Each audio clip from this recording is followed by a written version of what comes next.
Hello, ladies and gentlemen. Welcome to a special edition of Tapped In.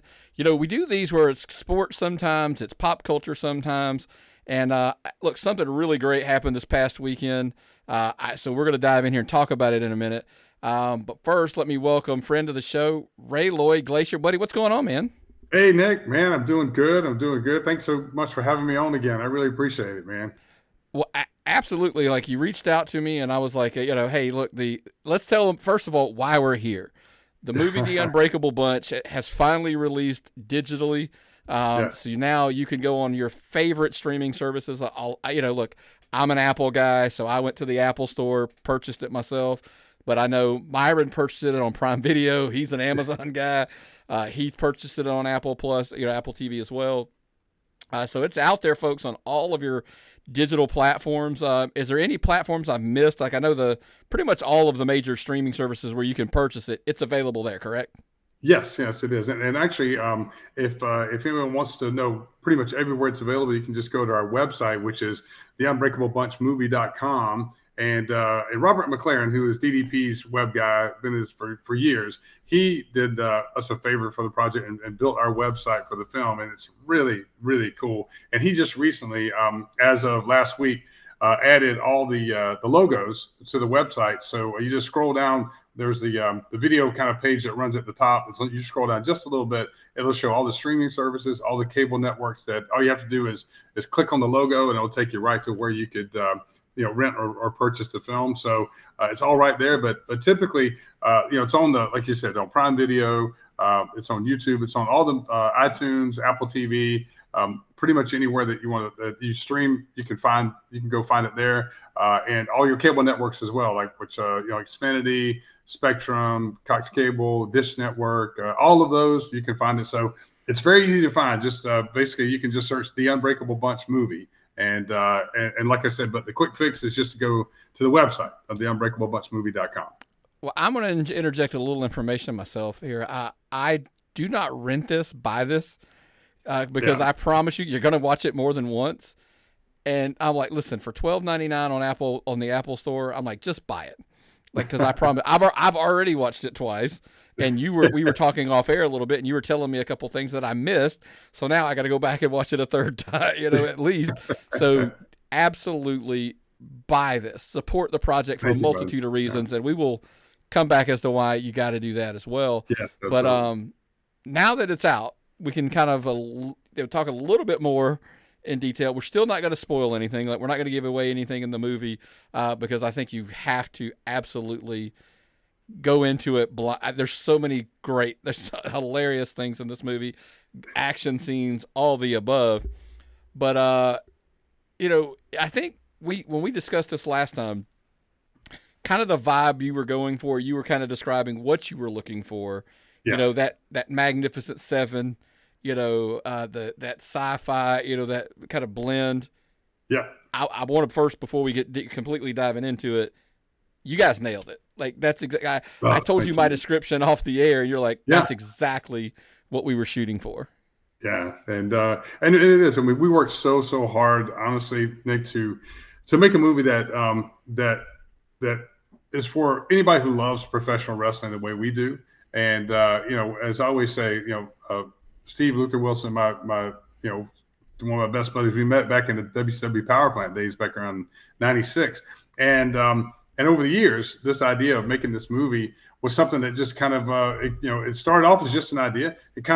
It's something we kept tossing around, and then finally we just committed to it because we realized that the entertainment industry, as much as they may try, since they haven't walked in our shoes, they would really have no way of knowing how to really tell this story the right way.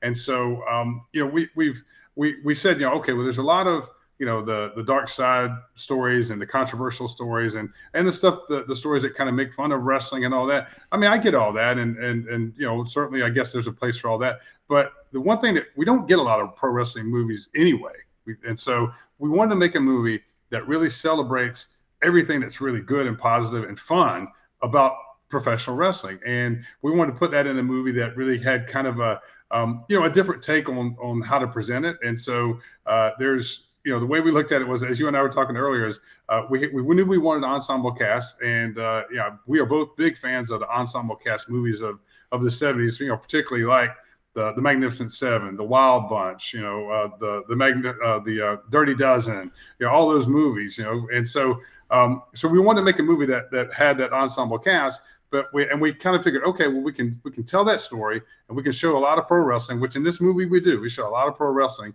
but also, one that kind of we want to make a story where we had to step outside of our comfort zone as wrestlers outside the ring and end up in a battle somehow outside the ring. And we threw around a lot of ideas, and eventually we settled on taking on some kind of alien menace, some alien force. So we basically come up with a movie that's like the Magnificent Seven meets John Carpenter's They Live. Of course, we starred the legendary Roddy Piper. So that's when I tell people, that if you think of those two movies, being molded together, that's the story that we were kind of going for. And luckily, a lot of pro wrestling fans are also sci-fi fans. So we felt like there was a good audience, for those two elements in the movie. And so the way the story plays out throughout the film for the viewer is, in the beginning, they get to basically see two parallel stories. You see the story of all the wrestlers getting together to go back on tour for a specific reason. And then you see this story of this small Florida town where this alien presence has appeared.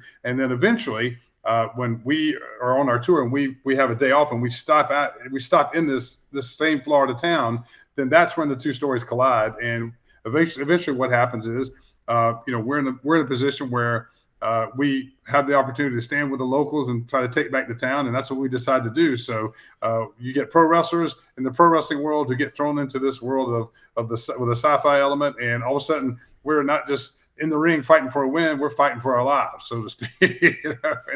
And that's where the chaos ensues. It's funny that you mentioned that, because actually one of my we discussed about how it was the two parallel story, like that literally came up in our conversation about, like, oh, I didn't know this was going to be like the two kind of coming together, so that, and it's very well, like I said, he thought, here's the thing, I'm going to keep coming back to this. This is a fun movie, and I think that gets lost a lot today. Everybody's trying to make a movie, like, for whatever, so if it's an action movie, it's just overly violent, and it's too, right. Or there's a million other reasons. This, you sat down, and I mean, I was just thoroughly entertained. And yes, yeah. I'm like you, same demographic. I mean, I love the group ensemble because it gives you a bunch of different personalities versus one or two that are just kind of, it's the whole group. Right. And I will say, I think ultimately, it's my opinion, the strength of this movie is the characters, like the main characters, and not just their personalities, but the bond together and the interactions with each other, across the entire 90 minutes of the movie. Yeah, and that's really when Luther and I sat down to come up with basically how to explain it to somebody if they would say, okay, what's the movie about? And we narrowed it down to three main words. And this is the honest truth, is it comes down to basically the camaraderie, the friendship, and the loyalty that these guys have for each other. And in our real world, in the professional wrestling world, when we were all wrestling full time and basically living on the road, you gravitate to other people who are equally passionate about what you are. And, it's like musicians or actors or, circus performers or anybody that's in that world of entertainment. You travel a lot, and eventually you group up with people that are like-minded like you and kind of have the same interests, and you travel together with those people. And that's the part of the story that doesn't really get told a lot. It certainly hasn't been told a lot on film for the wrestling world. So, that was really the whole premise of the movie, is to show that camaraderie, that friendship, that loyalty. And so when I tell people, like, pro wrestlers versus aliens, like, we already realized, Nick, that the bar of expectations is set pretty low, but that's kind of, we leaned into that. We really did. And so the things that we did to challenge ourselves to make a movie, like I love what you just said earlier about, because a movie's an action movie doesn't mean it necessarily has to be violent.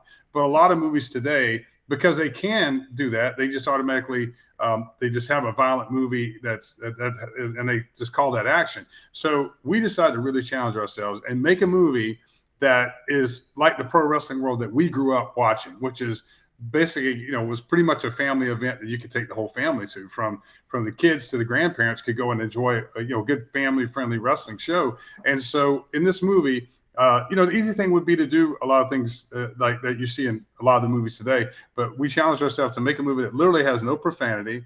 It has no strong sexual content. It has no, what I call, like, gross humor, like no projectile vomiting and stuff like that. And but it just make a movie that doesn't rely on all that stuff just simply because it's there and we can.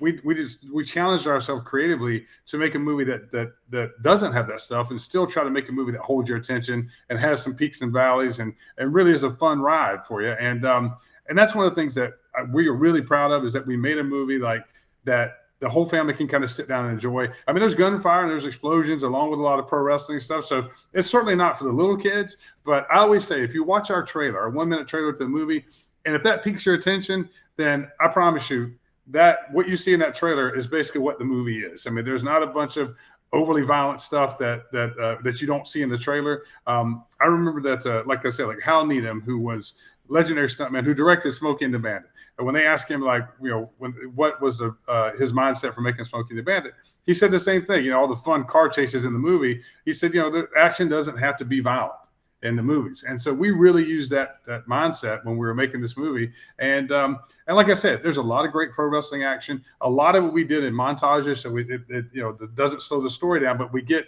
the pro wrestling in there. And also there's a lot of kicks and punches, and like I said, gunfire and explosions. So it builds up to this real dynamic, sci-fi action, battle at the end of the movie. But it's also a fun ride along the way. And I remember our first editor, when he cut the original first cut of the movie, it was a lot longer than what we ended up with. But I remember him calling me up and saying, he said, Ray, he said, because I said, what do you think of the movie? And he said, man, this really does play like a good Saturday night beer and pizza movie.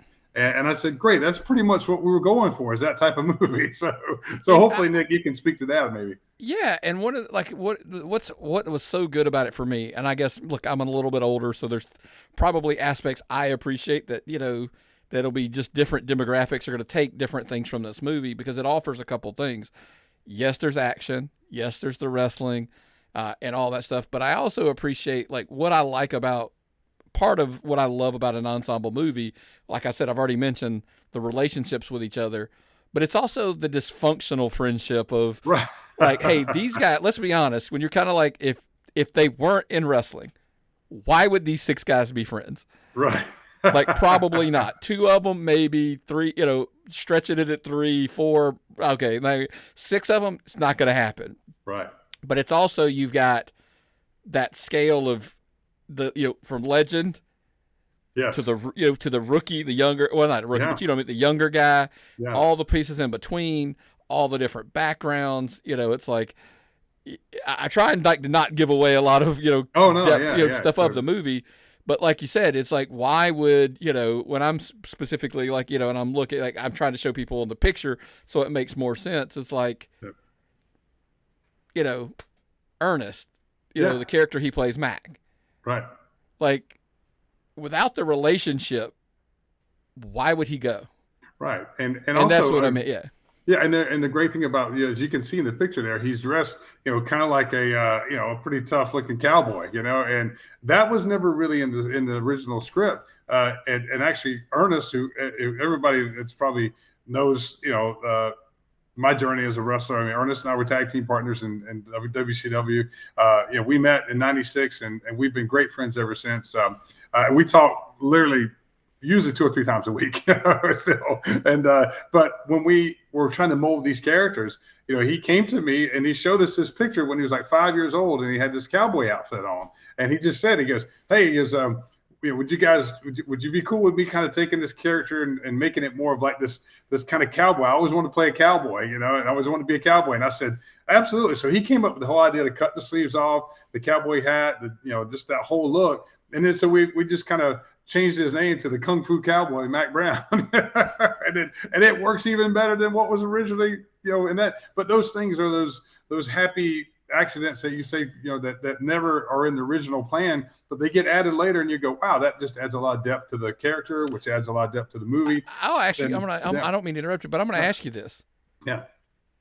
It's something that just popped into my head when you said all that. Did the wrestling background help you guys to improvise, to change, like, because you're so used to adjusting on the fly of saying, hey, well, what if, or what Right. about this, and that kind of helped develop the movie a little bit with little bitty details, possibly even big details, but that Yeah. seems like it would make some sense.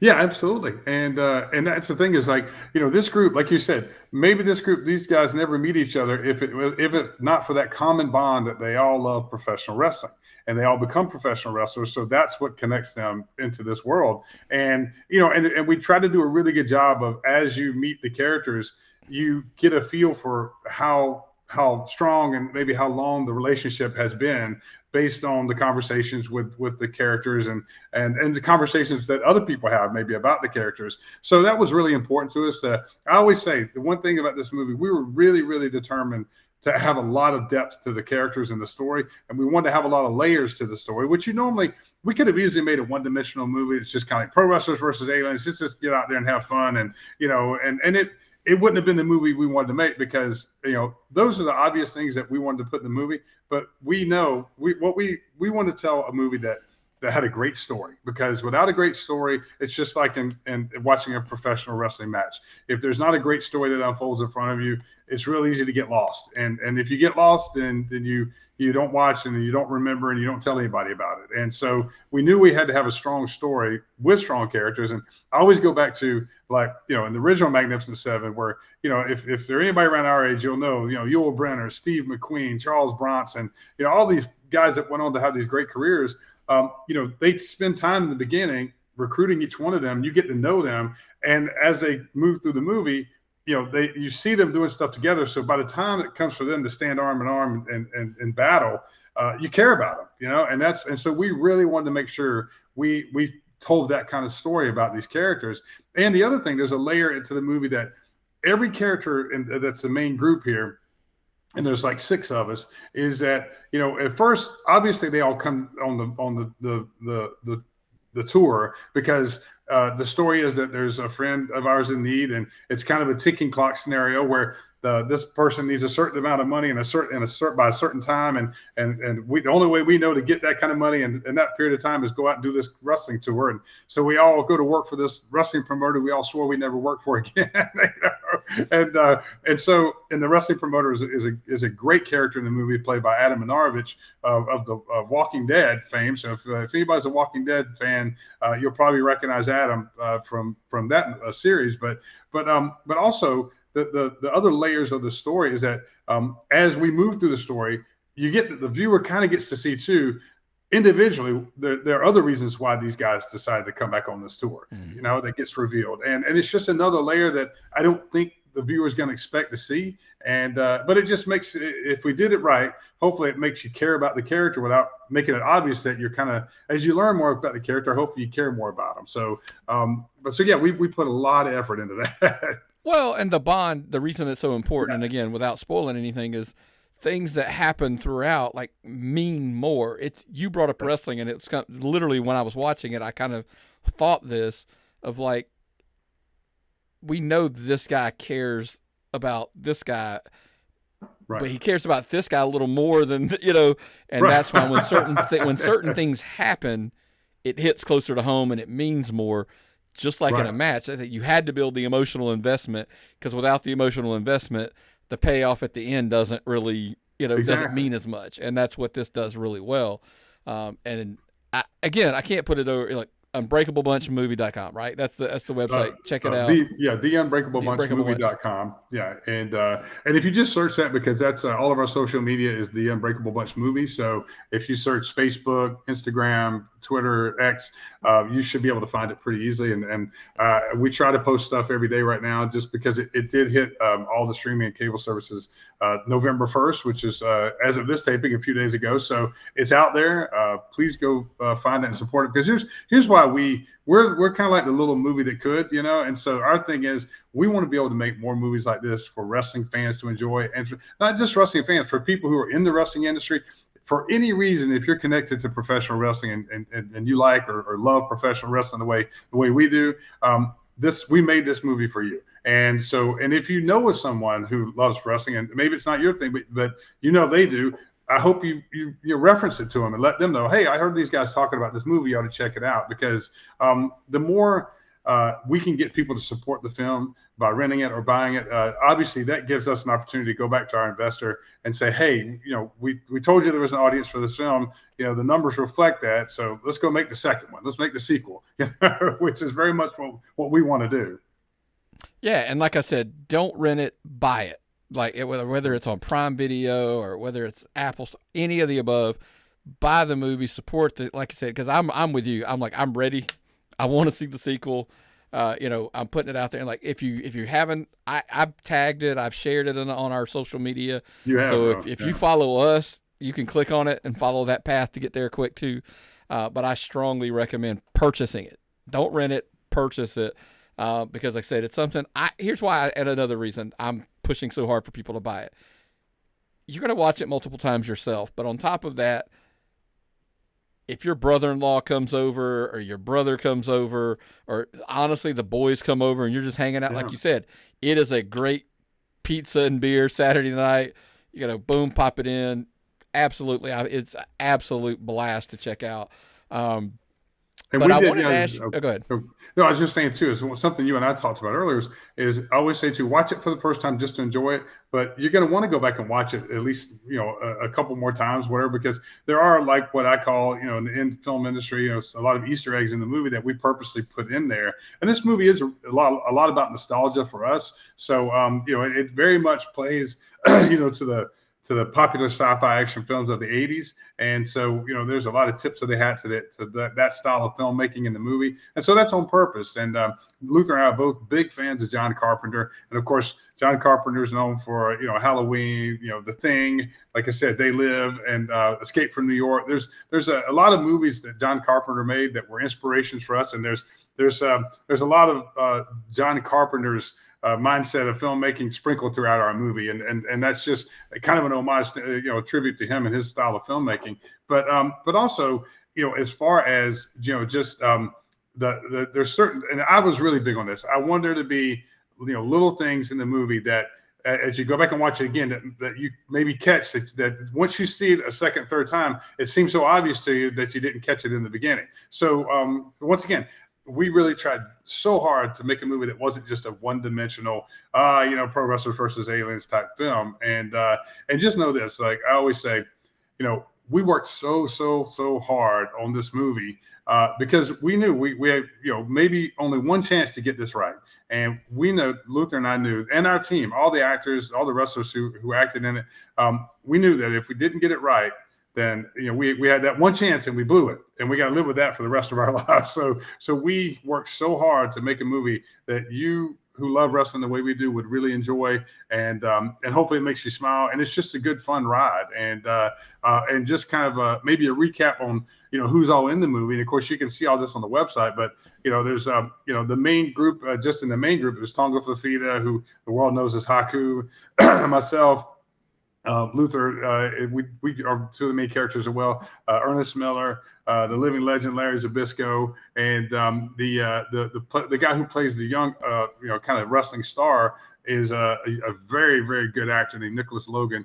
And a lot of you will recognize his face. He's been in a ton of stuff. Veronica and I, my fiance, recently watched the whole series of Queen of the South, and he's got a really good role. He plays, pretty good bad guy in Queen of the South. So, but there's, and a lot of the other roles that we cast, we want to make sure that the acting in the movie was really, something that held up. And so we brought in other actors, like I said, Adam Manarovich, Julia Denton, who plays the female lead in the movie, as amazing actress who's, worked opposite of Paul Rudd and Jennifer Aniston.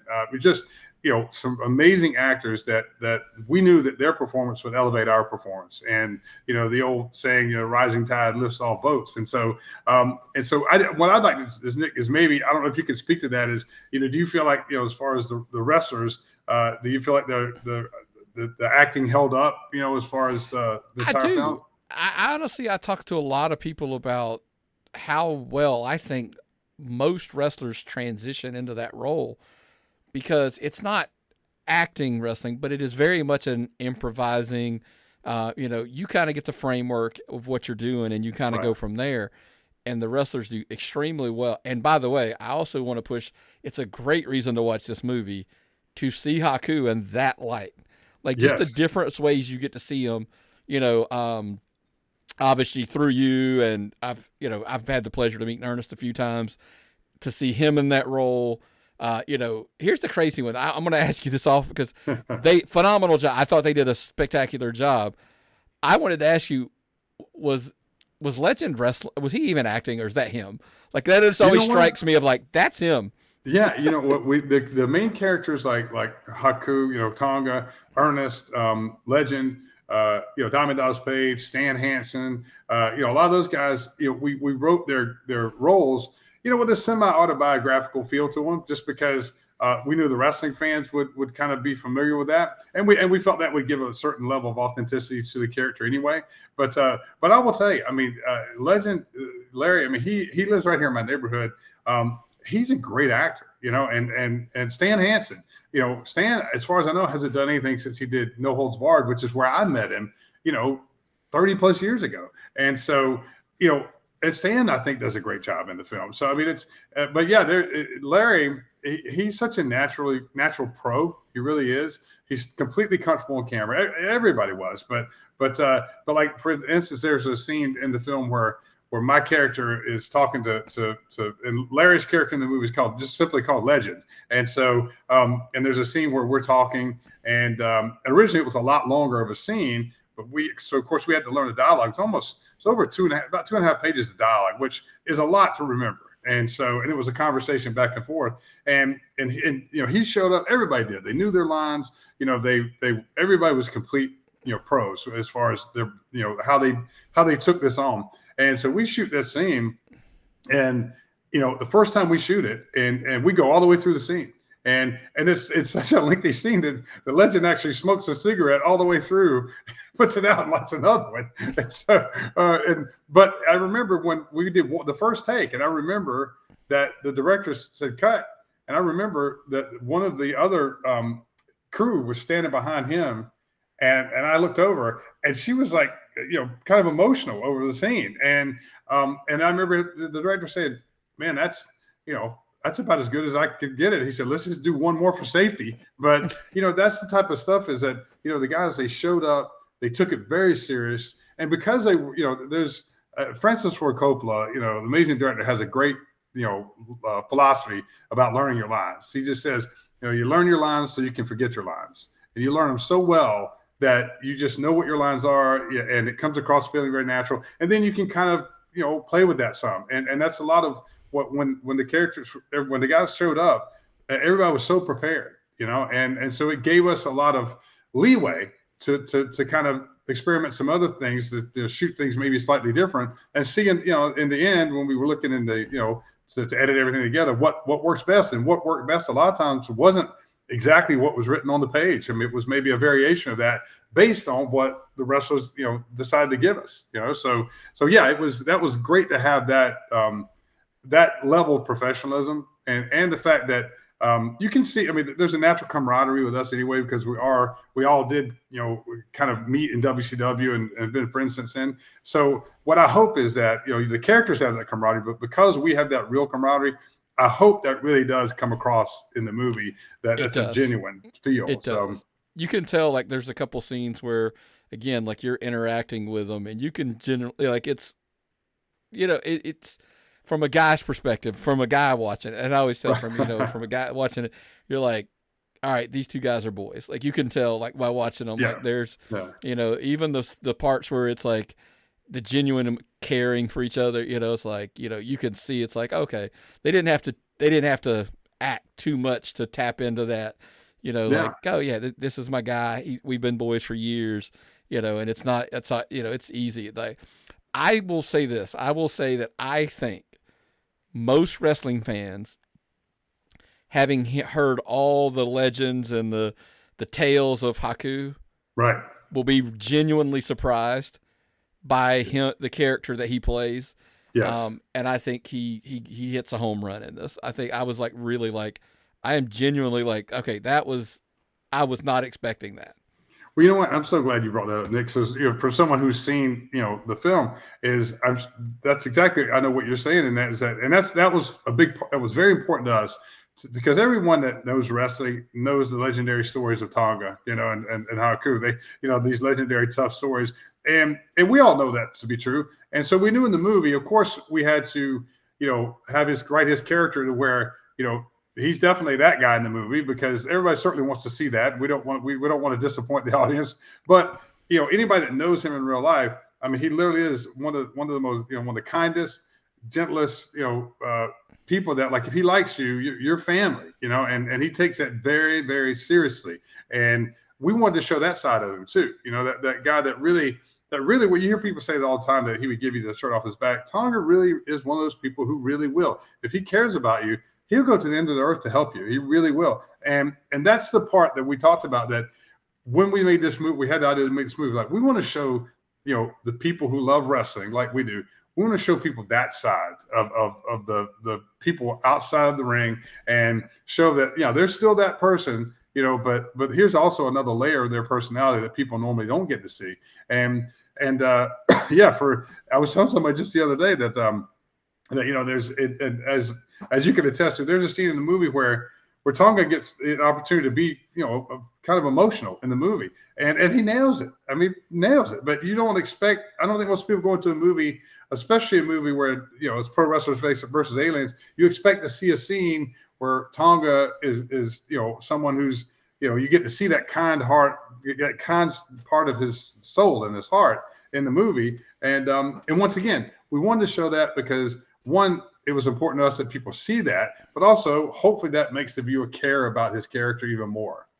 That's what I was going to go with. That's part of where I was talking about earlier, where you invest more in, like, you can't help but love the guy, right? Like, that's the story. Like, hey, okay, he's not just a big, mean, wrestler. Yeah. He's like, he's got a heart of gold buried underneath all of that, and it makes you love him. And I think that's kind of, again, why it's again, not giving away anything at the ending. It's why, there's scenes between you. There's literally scenes between you and every person. It felt like that in that movie, and obviously with each other, that makes a couple things that happen specifically at the end. Like, that's the payoff. That's what matters. Right. And without that bond and the friendship, we don't get there. And one of the things too, Nick, that I'm so glad to hear you say that is that.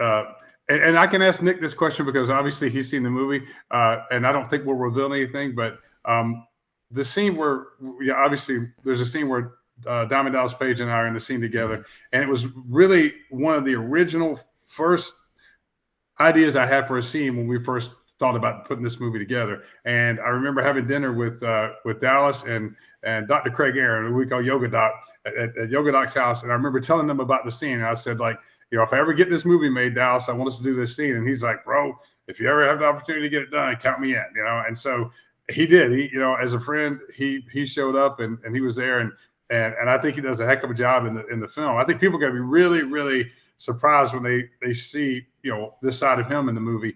But also, I mean, there's an exchange between us, at one part near the end of the scene. And it's something that really does come back to have a big meaning later in the movie. And I just want to know, like, without giving it away, did you ever see that coming, or with the way we set that up?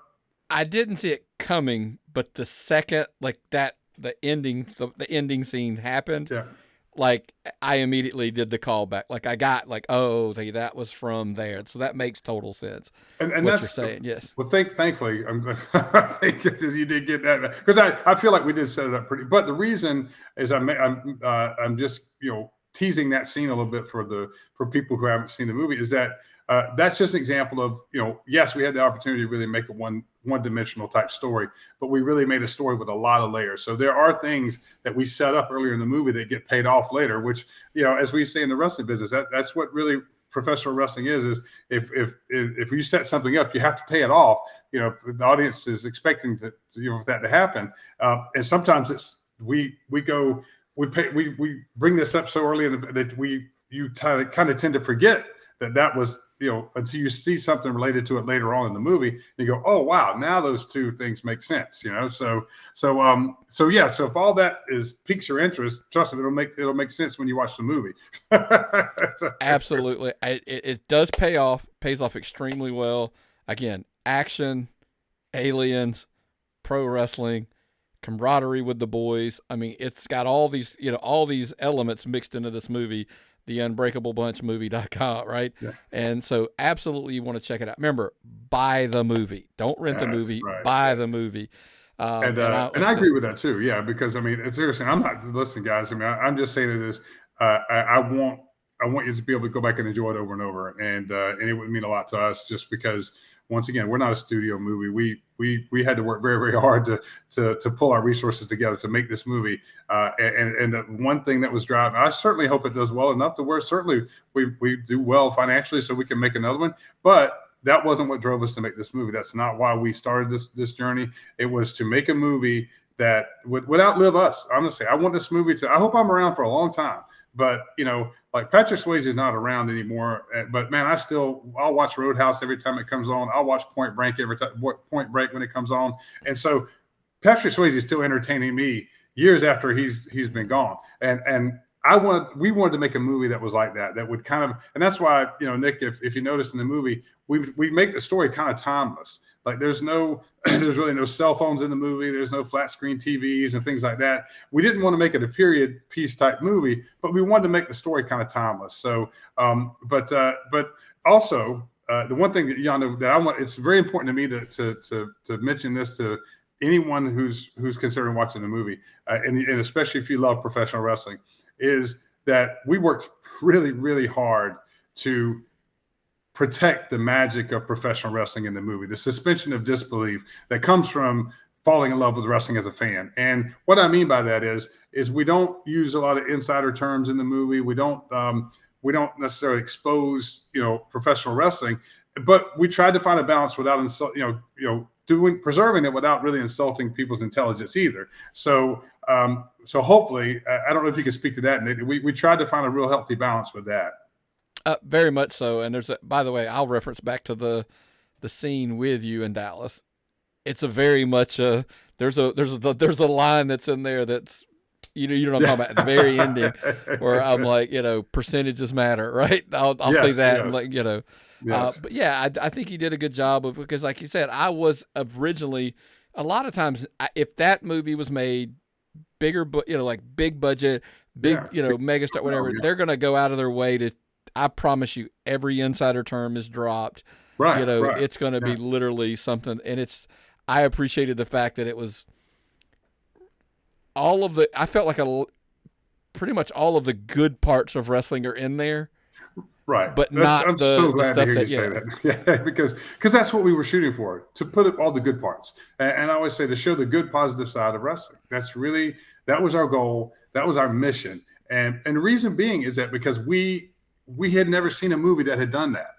And we were like, you know what? Like, man, it's high time that we made that movie. Somebody made that movie, and no one's probably going to make it if we don't make it. And so, and just to give you an idea of the journey to the viewers, we started filming principal photography on this movie of November 2019. So literally 5 years ago.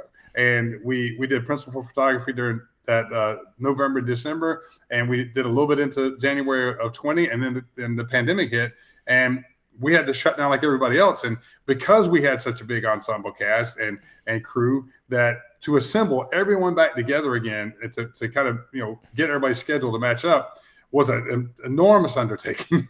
So it took us some time to get all that done, but we did, and we finished getting the last bits of the film, and then we had to kind of we had to go through editing and sound and the special effects and all that stuff, and then we had to shop it and try to find the right distributor, and we did eventually find Gravitas Ventures, and we partnered with them, which is a great independent film distribution company, and they. They're giving us a lot of support and obviously helping us get out to all the platforms. But this has been a really long journey. It's been much longer than that. But just from the time we started filming this movie until now, till the audience gets to see it, it's been a 5-year journey just during that time. So it's, John Carpenter has a great saying that making a movie is an act of courage. And boy, I tell you what, we found that out firsthand. But and there were times when I think, Luther wanted to throw his hands up and be done with it, and I would find a way to talk him off the ledge. And then there were times when I wanted to throw my hands up and walk away, and he would talk me off the ledge. And so, and at the end of the day, we're so glad that we stuck with it. We always knew we would. We had no choice. We had. I remember telling our investor that, I promise you, we're going to make the best possible movie we can make, because you are believing in us enough to give us the resources to do it. And there was just not doing it, not completing it, just wasn't.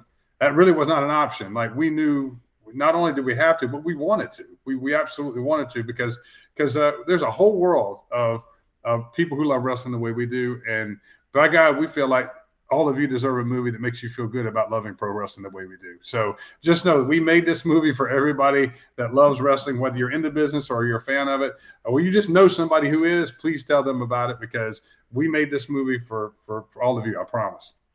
Again, the unbreakablebunchmovie.com. Check it out on Prime Video, the Apple TV. Like I said, I'm just a big Apple guy, so I'm always just click. It's an easy purchase for me. And by the way, the reason I'm a big Apple guy, well, I guess you can do it with Prime Video as well. I've watched it some on my phone, like like an iPad. You just, as you're walking around, hey, I got 30 minutes to kill, pop it up and watch it, that kind of thing. Check it out. Again, buy it.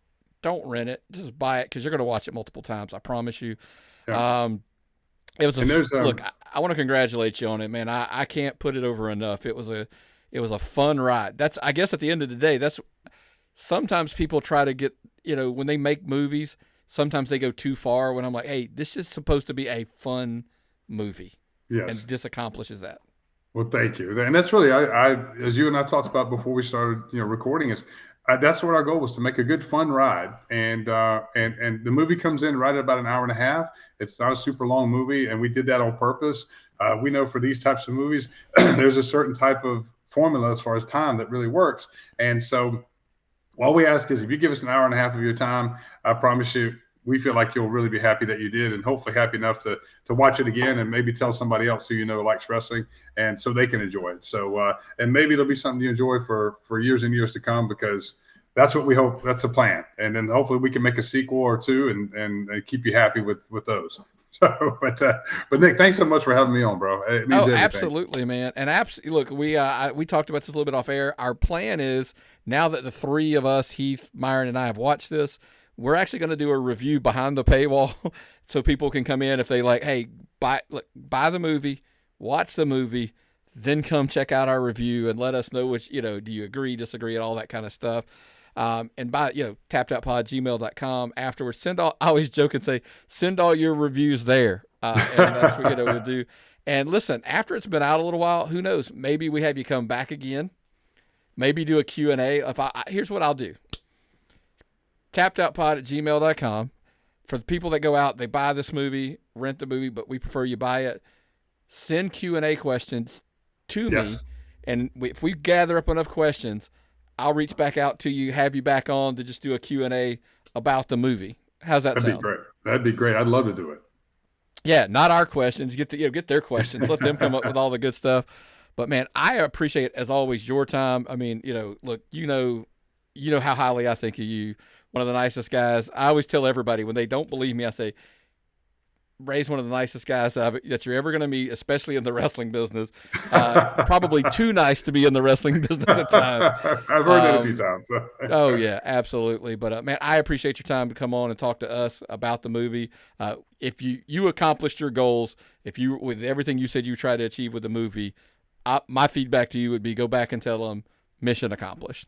Oh, well, thank you. That means the world, Nick. And, just you and Myra, man, you guys have been so good to us. And, I can't thank you enough. And, hopefully we'll get to come back here a little bit later, and we'll do some Q&As with the fans who watched the movie, and, kind of have some more fun talking about it. Well, we hope so. Absolutely. Well, man, I appreciate you joining me, man. And we'll talk to you soon. Thank you, Nick. Appreciate the time, bud.